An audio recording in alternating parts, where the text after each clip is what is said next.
Pun demikian dengan iman. Iman itu memang tidak bisa menghentikan datangnya ujian.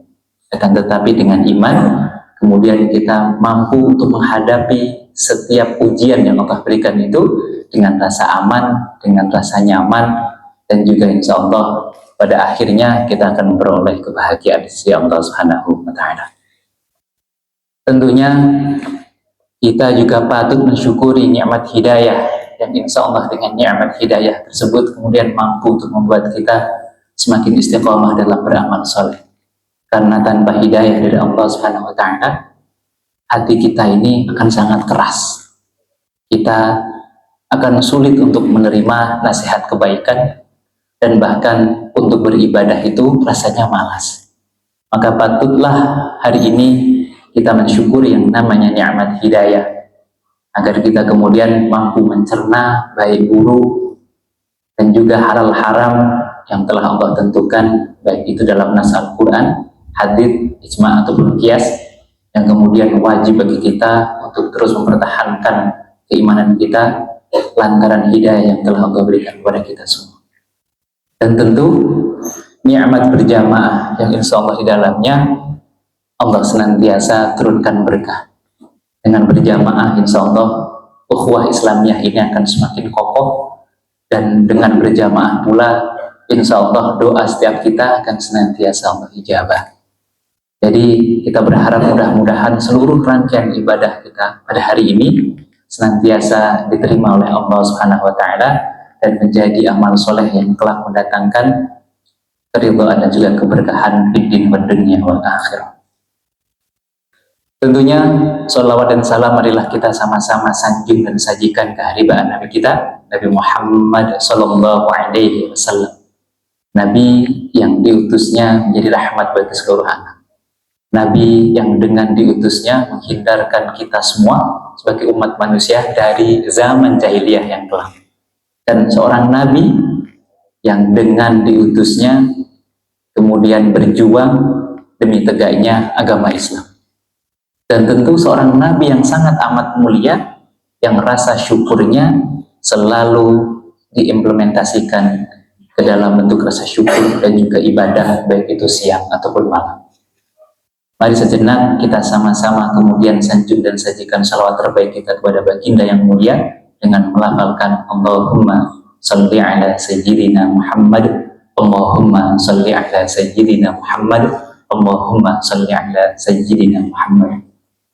Mudah-mudahan salawat dan salam yang kita sanjungkan kepada beliau juga dapat terus melestari kepada seluruh keluarganya, seluruh sahabatnya, dan juga para pengikutnya istiqamahkan sunnahnya hingga yaumil qiyamah.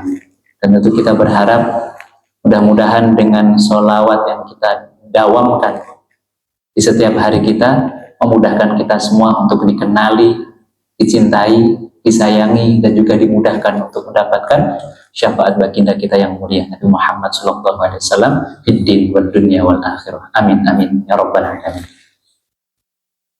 Tema kajian kita pada siang hari ini adalah bekerja itu ibadah, sedang nafkah adalah amanah.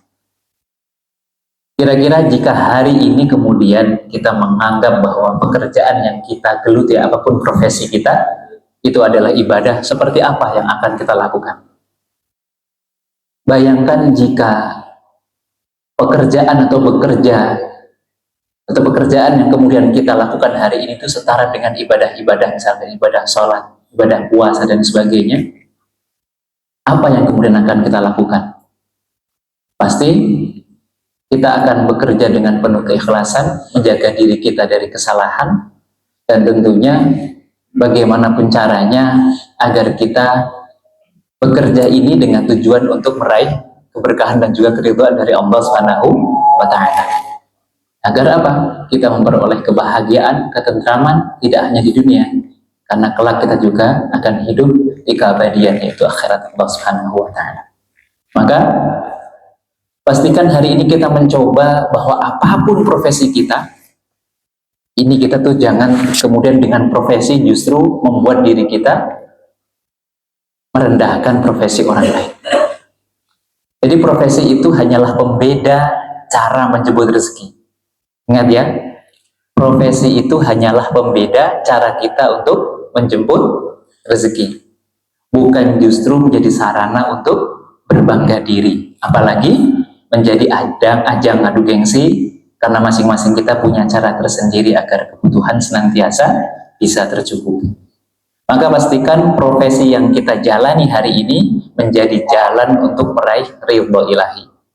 Tujuan utamanya agar bekerja kita kemudian dicatat menjadi ibadah oleh Allah Subhanahu wa taala adalah dengan tujuan untuk mencari ridho ilahi.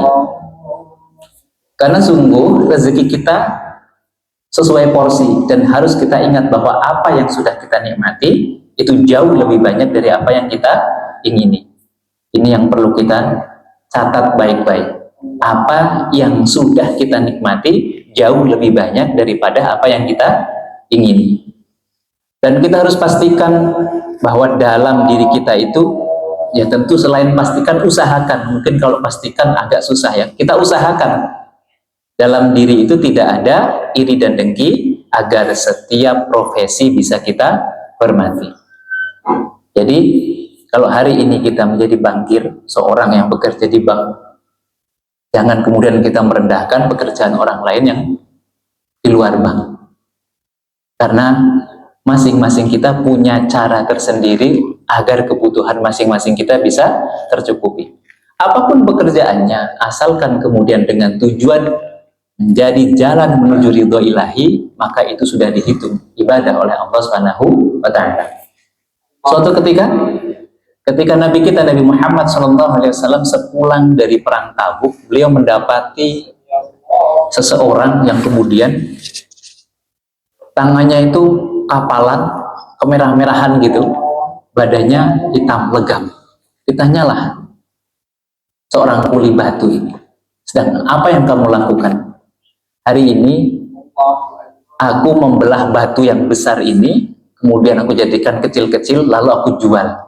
Dan hasil dari penjualan batu ini kemudian aku berikan nafkah untuk anak istri dan juga keluargaku. Lalu apa yang Nabi lakukan? Diciumlah tangan kuli itu. Diciumlah tangan kuli itu sembari berdoa kepada Allah Subhanahu wa taala, inilah tangan yang tidak akan tersentuh oleh api neraka. Artinya apa? Apapun profesi kita, apapun pekerjaan kita, jika kita niatkan benar-benar agar kemudian menghindarkan diri kita dari meminta-minta, dan tujuan utamanya mencari keridhaan Allah Subhanahu wa taala dan berguna untuk sesama, itu insya Allah akan mendatangkan keberkahan dan juga keridhaan dari Allah Subhanahu wa taala. Jadi usahakan apapun yang kita jalani ini, ya jangan hanya mengejar jumlah, tapi juga harus mengejar berkah. Karena berkah itu menenangkan, menyenangkan, membahagiakan, sekaligus menyelamatkan. Jadi keberkahan yang harus kita kejar. Sedikit tapi berkah, gak masalah. Bahkan ada satu istilah, lebih baik sedikit tapi nggak bikin sakit. Lebih baik sedikit tapi membuat hidup kita nggak sulit. Gitu ya? Tidak banyak nggak apa-apa, yang penting kita bisa tidur nyenyak, bisa makan enak. Ini yang kemudian harus kita usahakan dalam setiap pekerjaan kita. Kemudian agar bekerja atau pekerjaan kita senantiasa dihitung ibadah oleh Allah Subhanahu wa taala, kurang lebih ada 4 syarat yang harus kita penuhi. Yaitu pekerjaan kita itu dalam rangka mengharap ridho Allah Subhanahu wa taala. Kemudian yang kedua, menjauhkan diri kita dari meminta-minta. Kemudian yang ketiga, tercukupi kebutuhan diri dan juga keluarga. Serta yang terakhir, agar bisa bermanfaat untuk sesama. Terlihat kan? Ini syarat mutlak agar kemudian pekerjaan kita senantiasa dihitung ibadah oleh Allah Subhanahu wa taala. Dan harus kita usahakan, lagi-lagi harus kita usahakan. Setiap langkah menuju tempat kerja, setiap keringat yang keluar dari tubuh kita, setiap tugas yang diselesaikan dengan niat baik, semua bisa bernilai ibadah. Asalkan memiliki 4 unsur tadi. 4 unsur atau 4 alat bukti itu tercukupi. Bahkan Rasulullah Muhammad SAW bersabda, tidaklah seseorang makan makanan yang lebih baik daripada hasil usaha tangannya sendiri.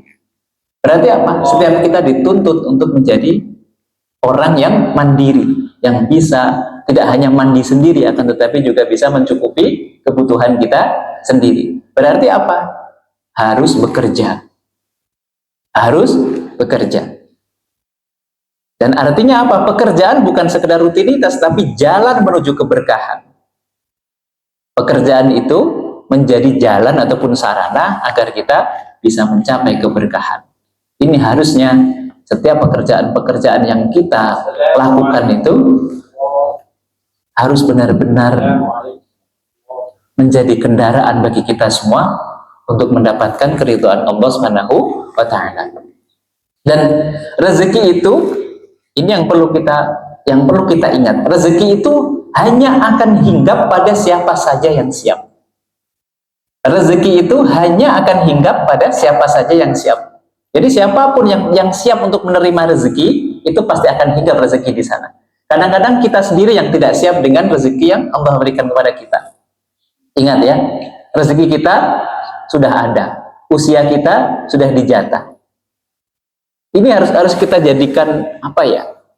Pegangan kuat-kuat bagi kita. Rezeki kita ada tiap hari itu sebenarnya. Cuman kadang-kadang apa kitanya yang nggak siap. Rezeki itu akan hinggap pada siapa saja yang siap. Ini janji Allah Subhanahu wa Ta'ala. Rezeki tidak akan terputus bagi siapa saja yang berikhtiar dengan tulus dan juga lurus. Tidak hanya tulus tapi juga lurus. Lurus. Baik dan benar. Tidak hanya baik tapi juga benar. Tidak hanya benar tapi juga baik. Bahasanya halalan thayyiban. Kemudian rezeki akan selalu ada bagi siapa saja yang tidak malas untuk berusaha. Ingat, rezeki akan selalu ada bagi siapa saja yang tidak malas untuk berusaha. Ini yang menjadi catatan penting. Bagi siapa saja yang tidak malas untuk berusaha. Dan rezeki tidak akan pernah Allah cabut sebelum kita bertemu dengan maut. Rezeki itu tidak pernah Allah cabut, tidak akan Allah cabut sebelum kita bertemu dengan maut. Rezeki kita akan habis kalau kita sudah meninggal dunia. Jadi ini yang selalu kita ingat, rezeki tidak akan terputus bagi siapa saja yang berikhtiar dengan tulus dan lurus. Rezeki itu akan hinggap pada siapa saja yang siap untuk menerima rezeki tersebut. Rezeki akan selalu ada bagi siapa saja yang tidak malas untuk berusaha. Serta rezeki tidak akan Allah cabut selama kita belum bertemu dengan yang namanya maut. Maka janganlah kemudian kita ini bermalas-malasan. Kita ini kadang-kadang terlalu cepat tawakal sebelum maksimal berikhtiar. Dan kalaupun kita maksimal untuk berikhtiar, jalan yang terakhir ini lupa kita ambil. Lupa untuk tawakal kepada Allah Subhanahu wa Ta'ala. Ini yang kadang-kadang membuat kita putus asa.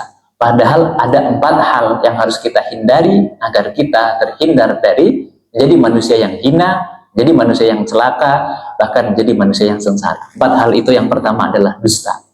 Yang kedua, kebaikan yang suka ditunda-tunda. Kemudian yang ketiga, berburuk sangka, baik itu kepada Allah Subhanahu wa Ta'ala ataupun kepada sesama manusia. Dan yang terakhir, mudah untuk berputus asa. Dan yang terakhir ini biasanya mudah bagi kita untuk berputus asa. Padahal setelah kita ikhtiarnya maksimal, harusnya cara yang terakhir ini menjadi penentu bagi kita. Sikap seorang yang beriman itu adalah menyerahkan atau berserah diri kepada Allah Subhanahu wa Ta'ala apapun yang telah dia usahakan. Berusaha maksimal, kemudian lalu tawakal. Tidak hanya langsung tawakal di depan, tetapi kita tidak pernah untuk berusaha dengan maksimal. Lalu, mencari nafkah adalah amanah. Sebenarnya tema ini bisa kita balik juga. Bekerja itu adalah amanah, kemudian mencari nafkah itu adalah ibadah. Tema ini bisa kita balik. Dan perlu kita ingat bahwa hasil dari kerja keras itu bukan hanya milik kita pribadi, Itu adalah amanah untuk keluarga, untuk masa depan, bahkan untuk sesama manusia. Melalui apa? Sedekah kita. Berarti kalau mencari nafkah adalah amanah, amanah itu harus kita kelola dengan jujur, baik, bijak, dan juga penuh dengan tanggung jawab. Ini tidak bisa kita pisahkan. Bekerja adalah ibadah, mencari nafkah adalah amanah. Atau sebaliknya, bekerja itu merupakan amanah, amanah yang kemudian dipesankan kepada setiap umat baginda Nabi kita Nabi Muhammad SAW melalui hadis yang tadi, bahkan cerita yang tadi, bahwa tangan ini, maksudnya apa? Tangan yang bekerja keras ini akan terhindar dari api neraka. Maksudnya dengan tetap menjalankan apapun yang Allah perintahkan. Jadi pekerjaan yang berkah itu manakala meskipun dia sibuk, tapi masih ingat Allah Subhanahu wa Ta'ala dalam sibuknya. Karena dia menyadari bahwa posisi sekarang dia saat ini itu merupakan bagian dari karunia Allah Subhanahu wa Ta'ala yang diberikan kepadanya. Tidak serta-merta karena usaha kita, tidak serta-merta karena kepintaran kita, tidak serta-merta karena kegigihan kita. Kemudian ini yang harus menjadi rujukan. Jangan hanya cari cuan, tapi carilah pula yang namanya keberkahan. Karena yang berkah pasti bertambah. Ingat ya, yang berkah itu pasti bertambah. Yang halal pasti menguatkan. Maka bangkitlah lebih kuat, karena rezeki Allah tidak pernah surut, asal ikhtiar kita terus lurus. Yang halal itu tidak akan meninggalkan sesal. Ingat ya, yang berkah pasti bertambah, yang halal itu tidak akan pernah meninggalkan sesal. Dan menghindarkan diri dari yang haram itu akan membuat hidup kita menjadi tentram. Menghindarkan diri kita dari yang haram akan membuat hidup kita menjadi tentram. Dan apapun yang terjadi, kita harus mengingat bahwa kontribusi ikhtiar kita dalam sukses itu hanyalah 1%. Hanya 1%. Sehebat apapun kita, ikhtiar kita hanya 1%. Sisanya adalah 99% itu kontribusi Allah Subhanahu wa Ta'ala. Karena sehebat apapun ikhtiar kita, Allah Maha Kuasa untuk mendatangkan 1001 kendala untuk menunda, menghalangi, atau bahkan membatalkan kesuksesan kita. Jadi kontribusi kita hanya 1%. Kita sering membalik fakta itu, seolah-olah kontribusi kita 99%, yang 1%-nya kontribusi Allah Subhanahu wa Ta'ala. Ini yang dinamakan ingkar. Makanya kalau bekerja dia tidak pernah mengingat Allah Subhanahu wa Ta'ala. Kerja terus, seolah-olah yang bikin dia kaya, yang bikin dia sukses dan lain sebagainya itu karena kemampuan dirinya, karena kehebatan dirinya, karena uletnya dirinya, karena apa? Kerja keras yang selama ini dia kerjakan. Dan tentunya jika kemudian kita menganggap bahwa bekerja itu adalah ibadah, akan melahirkan dua hal, integritas dan juga profesionalitas. Rasulullah 1400 tahun yang lalu telah mencontohkan bagaimana membangun sebuah integritas. Sebelum kenabian Nabi, sebelum masa kenabian itu, beliau itu sangat luar biasa. Dikenal orang yang penuh dengan integritas. Bahkan gelar Al-Amin itu lebih prestisius daripada sekedar doktor ataupun profesor. Lebih prestisius. Itu pemberian langsung dari masyarakat penduduk kota Mekah, kaum Quraisy lagi, yang mengakui bahwa Nabi ini orang yang memiliki integritas. Sidik, beliau itu jujur, amanah, bertanggung jawab terhadap pekerjaannya, fatonah, menyampaikan apapun dengan kecerdasan, tidak menimbulkan pertanyaan lagi, fatonah itu. Jadi apabila kita kemudian menyampaikan sesuatu yang mudah dipahami dan mudah untuk dicerna, itu fatonah. Kemudian tabligh, Nabi itu menyampaikan apapun yang kemudian yang namanya kebenaran. Yang benar dikatakan benar, yang salah dikatakan salah. Harusnya seperti itu. Ini value Nabi yang kemudian sebelum masa kenabian tidak ada satupun yang mengingkari integritas Nabi kita Nabi Muhammad SAW. Sehingga ketika beliau mengaku seorang Nabi, sebenarnya nggak ada satupun penduduk itu yang mampu untuk membalik keadaan. Karena track recordnya sangat bersih. Nggak ada keburukan ataupun perbuatan-perbuatan yang tidak menyenangkan selama Nabi itu hidup bersama masyarakat. Dan mereka sendiri yang memberikan gelar Al-Amin, gelar prestisius yang sangat luar biasa. Kalau profesor, doktor, dan sebagainya itu kan hanya gelar yang kemudian gelar akademik yang diperolehnya kadang-kadang hanya untuk agar lebih terhormat dan sebagainya. Kalau Nabi ini benar-benar gelar yang diakui oleh siapapun yang melihat track record Nabi kita dari Muhammad SAW. Sehingga para penduduk Mekah itu sebagian ketika waktu dulu Nabi mengikrarkan diri, Anna Muhammad dan Rasulullah, aku ini adalah seorang utusan Allah, sebagian itu mengimani dalam hatinya. Karena apapun nggak pernah melihat Nabi berbohong. Nabi ini amanah orangnya, punya integritas. Maka hari ini kalau kita kemudian mengakui bahwa pekerjaan kita itu menjadi salah satu ibadah, maka hadirkan integritas itu. Integritas itu lebih mudahnya merasa diawasi oleh Allah Subhanahu wa taala, menghadirkan Allah dalam setiap kerja dan kinerja kita. Karena apapun yang kita katakan tentang kebenaran dan sebagainya, kalau hubungan dia dengan Allah Subhanahu wa taala berantakan, percuma. Kita ngomong kebenaran, kita ngomong kedisiplinan, kita ngomong taat aturan dan sebagainya. Tetapi hubungan dia terhadap Allah Subhanahu wa taala berantakan, percuma. Integritas itu akan dibuktikan ketika dia sendirian. Bahkan karakter seseorang itu akan terlihat salah satunya manakala dia sendirian. Kemudian manakala dia diberikan kedudukan. Manakala kemudian dia sedang bepergian bersama teman-temannya selama beberapa hari. Itu baru akan muncul karakter asli. Dan disitulah kemudian integritas diuji. Maka setiap pekerjaan kita kemudian benar-benar menghadirkan pengawasan Allah Subhanahu wa taala dalam pekerjaan kita, ya itulah keberhasilan kita untuk menghadirkan integritas. Jadi tidak lagi takut aturan-aturan yang dibuat manusia, tetapi dia lebih takut akan pengawasan Allah Subhanahu wa taala. Pasti orang yang berintegritas itu takut untuk berbuat fraud, takut untuk berbuat salah. Dia akan bekerja dengan penuh kehati-hatian, dia akan bekerja dengan penuh keikhlasan. Dia tidak lagi peduli yang namanya aturan manusia, akan tetapi dia lebih mementingkan bagaimana kalau saya kemudian jelek di mata Allah Subhanahu wa taala dan lain sebagainya. Otomatis kalau dia sudah taat kepada Allah Subhanahu wa taala, aturan-aturan yang ada dalam sebuah perusahaan tersebut atau sebuah institusi tersebut pasti akan mudah untuk dia taati. Dan itu sebenarnya harus dimulai dari pemimpinnya.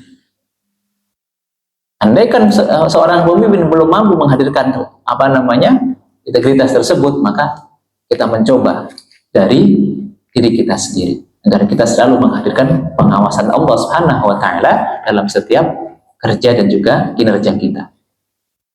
Pekerja yang amanah akan bekerja dengan sepenuh hati, bukan hanya karena gaji, tapi karena sadar akan tanggung jawab yang lebih besar, yaitu tanggung jawab dia kepada Allah Subhanahu wa taala. Karena apapun yang dikerjakan itu akan memiliki konsekuensi, tidak hanya di dunia tapi juga di akhirat, dan akan dimintai pertanggungjawaban. Apapun itu, tidak hanya pekerjaan kita, bahkan ilmu kita untuk apa, kemudian seluruh panca indera kita pergunakan untuk apa, itu kan juga dimintai pertanggungjawaban. Apalagi ini sebuah pekerjaan yang kemudian telah diamanahkan kepada kita sebagai seorang hamba. Makanya kalau untuk urusan harta ditanyanya dua, dari mana mendapatkannya dan bagaimana cara kita membelanjakannya. Ini kan sangat luar biasa, berat bagi kita. Kemudian semangat kerja yang tinggi melahirkan produktivitas, dan produktivitas melahirkan keberkahan. Bicara tentang produktivitas ini juga merupakan amanah dari Allah Subhanahu wa taala untuk kita. Yang termaktub dalam surah Al-Insyirah ayat yang ke-7. Fa idza faraghta fansab. Artinya apa? Maka apabila engkau telah selesai dari suatu urusan, tetaplah bekerja keras untuk urusan yang lain. Ini artinya apa? Kita tidak boleh puas dengan pekerjaan kita. Selesai satu urusan, kita harus berpindah mencari peluang yang lain. Ini artinya apa? Setiap kita harus memiliki inovasi. Bahkan berdakwah pun juga harus punya inovasi. Bekerja pun juga demikian. Kira-kira apa yang bisa kita lakukan? Inovasi apa yang bisa kita berikan kepada perusahaan agar meningkatkan kinerjanya? Untuk menurunkan fraudnya dan lain sebagainya. Ini challenge bagi kita. Ini amanah Al-Quran, amanah dari Allah SWT. Kita tidak boleh menjadi hamba yang kemudian berpuas diri dengan apa yang sudah kita kerjakan. Seolah-olah kalau sudah bekerja itu aja, udah itu aja selesaikan. Tidak. Amanah dari Allah SWT. Maka apabila engkau telah selesai dari suatu urusan, tetaplah bekerja keras untuk urusan yang lain. Wa idza faraghta fansab. Dan yang terakhir, wa ila rabbika farghab.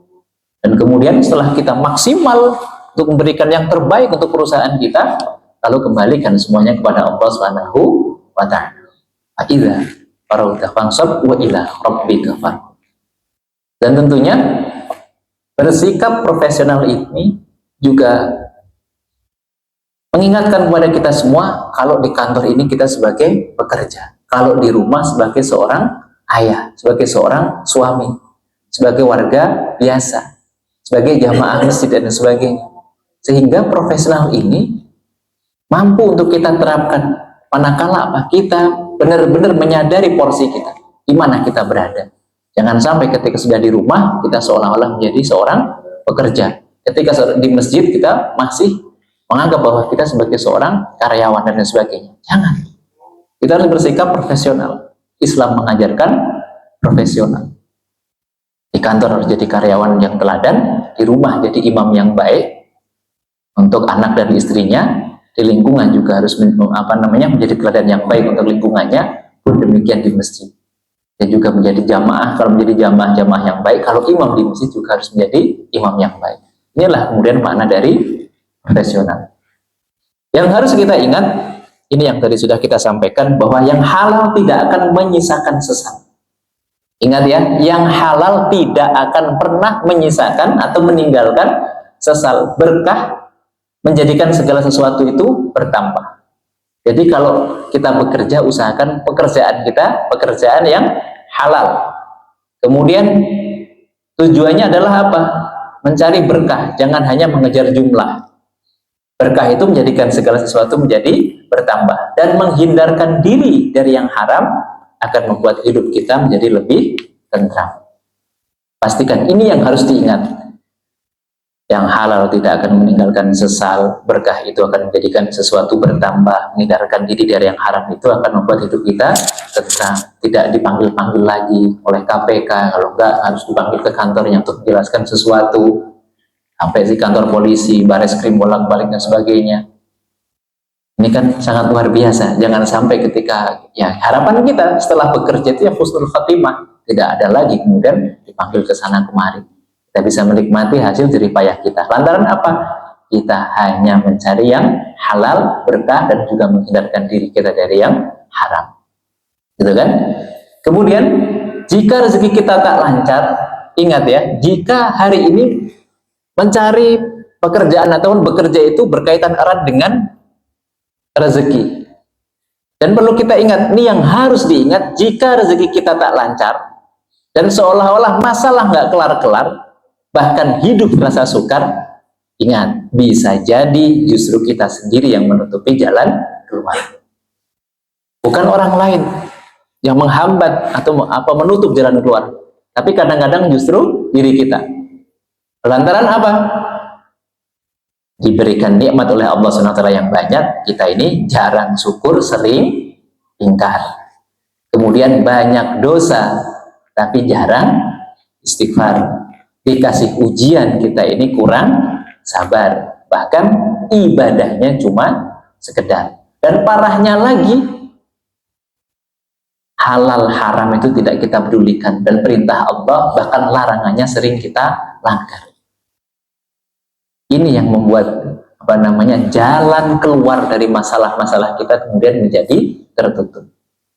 Ingat ya, jika rezeki tak lancar, masalah nggak kelar-kelar, kemudian hidup kita terasa sukar, coba periksa kembali. Jangan-jangan kita ini sudah diberikan nikmat yang banyak oleh Allah SWT, jarang syukur, sering ingkar. Banyak dosa tapi jarang, bahkan tak pernah istighfar. Kemudian ketika kita diuji oleh Allah SWT, seringnya kurang atau tidak sabar. Bahkan ibadah kita cuma sekedar. Dan bisa jadi kalau empat-empatnya ini nggak ada, bisa jadi ini ya, banyak larangan-larangan Allah yang sering kita langgar. Jadi kemudian rezeki kita menjadi tidak lancar, urusan-urusan kita bahkan seolah-olah itu buntu, nggak pernah menemukan jalan keluar. Dan perlu kita ingat lagi, karena judulnya yang harus diingat, jangan pernah menukar 100% keberkahan hanya dengan satu keharaman. Jangan pernah menukar 100% keberkahan yang kita dapatkan hanya dengan 1% keharaman. Karena yang halal itu memang mungkin terasa lebih lambat, ya Pak ya. Yang haram itu cepat, jalannya singkat. Bisa bypass lah, fast track bahasanya. Bahkan yang halal itu memang sedikit lambat.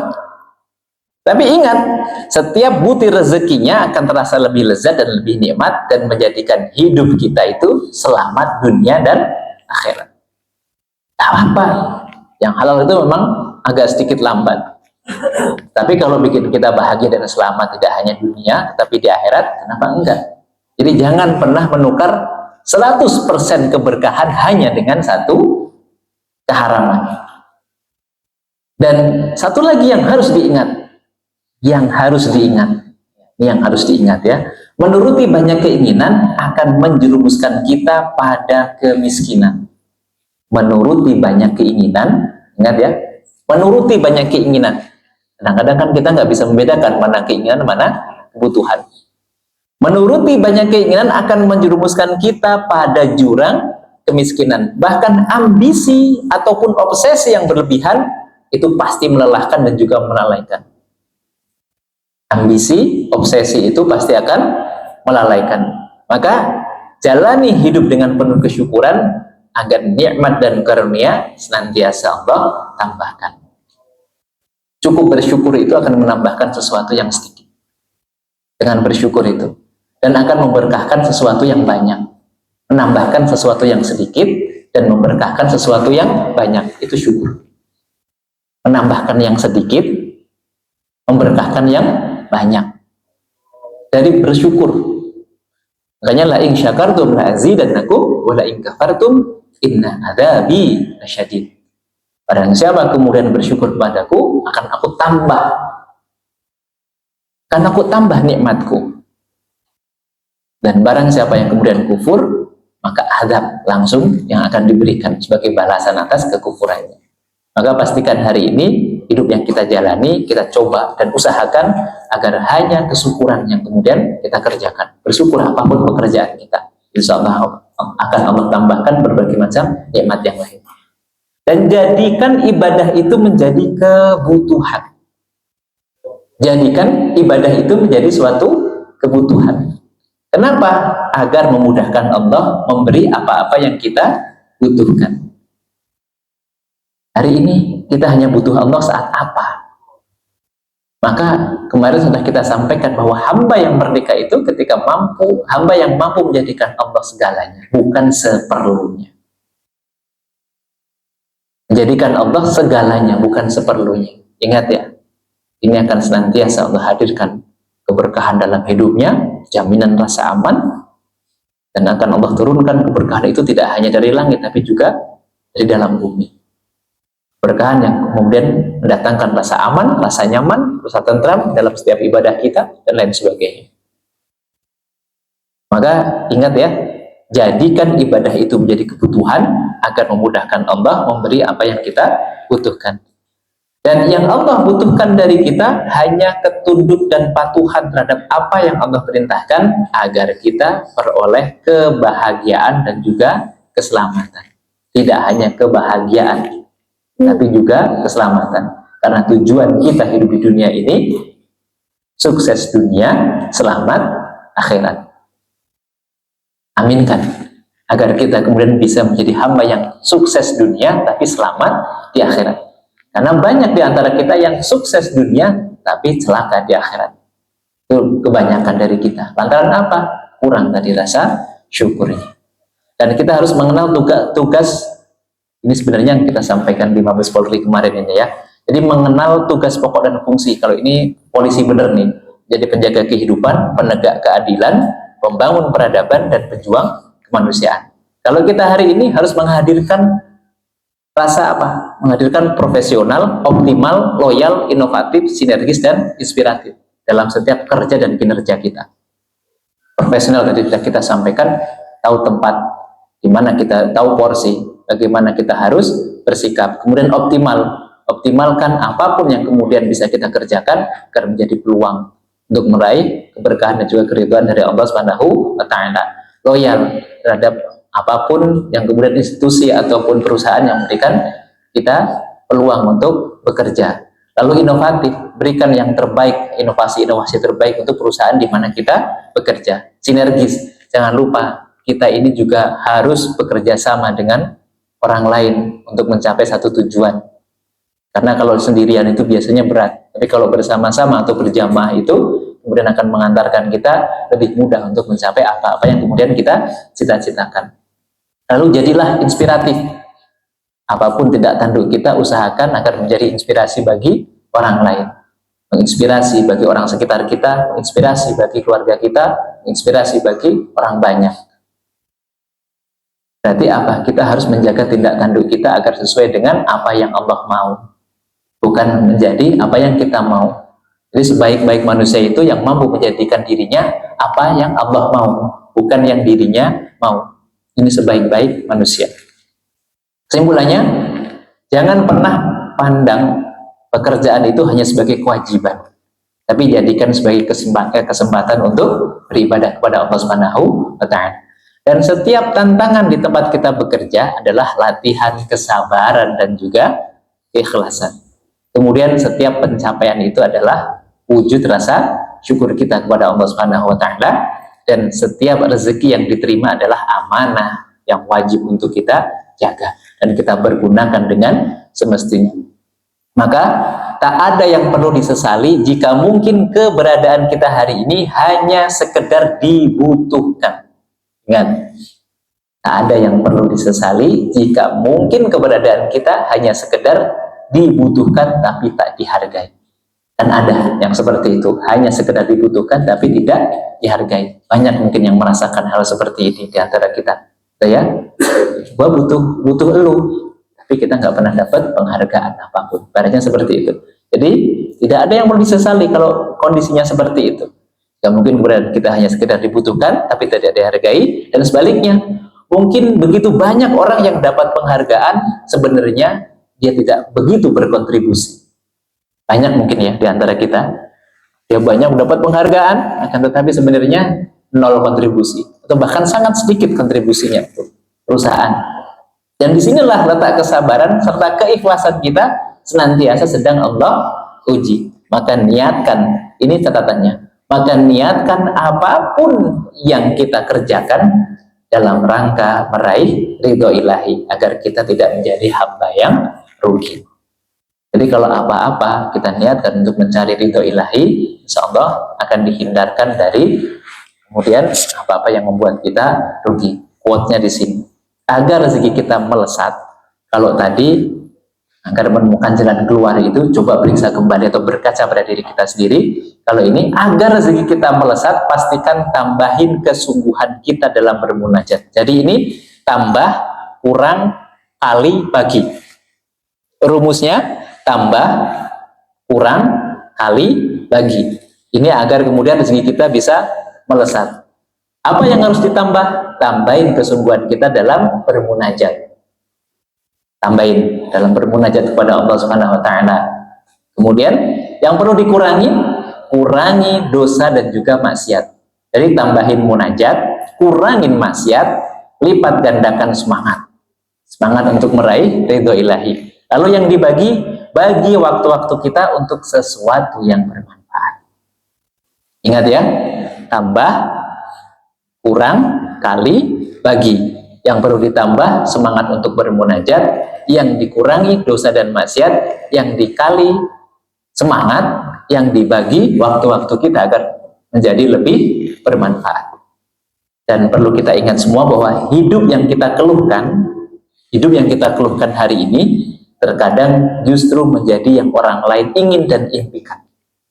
Ingat, masih ada yang jauh lebih rapuh, hanya saja mereka tidak ngeluh. Dalam dia mereka berusaha terus tumbuh meskipun berkali-kali terjatuh.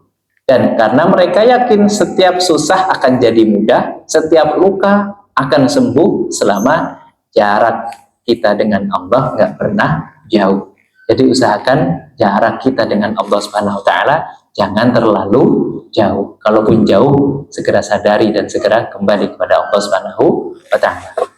Mudah-mudahan yang sedikit ini senantiasa mendatangkan kebermanfaatan dan juga keberkahan untuk kita semua. Kita berdoa kepada Allah Subhanahu wa taala, mudah-mudahan setiap pekerjaan yang kita kemudian lakukan itu menjadi jalan menuju keridhaan Allah Subhanahu wa taala dan jalan untuk kita semua meraih keberkahan dari Allah Subhanahu wa taala, serta tentunya Allah mudahkan rezeki kita, Allah mudahkan urusan-urusan kita, Allah lancarkan rezeki kita, Allah ringankan kita dalam beramal soleh, Allah mudahkan kita dalam beribadah, dan Allah wafatkan kita dalam keadaan husnul khatimah, serta Allah mudahkan kita semua untuk meraih ridha Allah di din wa dunya wal akhirah. Mari kita sama-sama berdoa. Anda hari ini Al-Fatihah.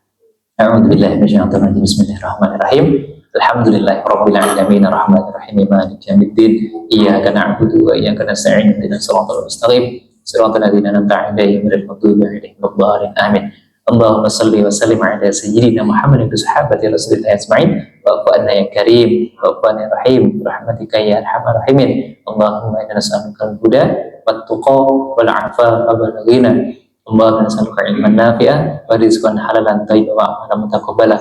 Allahumma nas'aluka khairal masalah wa khairal du'a, khairal umur, khairal amal, wa khairal ibadah, wa khairal istiqamah, wa khairal sihah, wa afiyah, wa khairal najah, wal hayy, wal mamat, wa sabit wa saqil mawazina, wa haqiq imanana wa darajatina wa taqabbal min kulli ibadina rahmatika ya arhamar rahimin. Allahumma inna na'udzubika minal hammi wal hazan, na'udzubika minal ajzi wal kasal, na'udzubika minal jubni wal buhli, wa na'udzubika min ghalabati ad-daini wa qahri rijal. Rabbana atina fid dunya hasanah wa fil akhirati hasanah wa qina adzaban nar. Wa sallallahu ala sayyidina Muhammadin nabiyyi wa ala alihi wa sahbihi wasallam. Bi rabbika subhana rabbika rabbil izzati amma yasifun wa salamun alal mursalin walhamdulillahi rabbil alamin. Demikian. Assalamualaikum warahmatullahi wabarakatuh.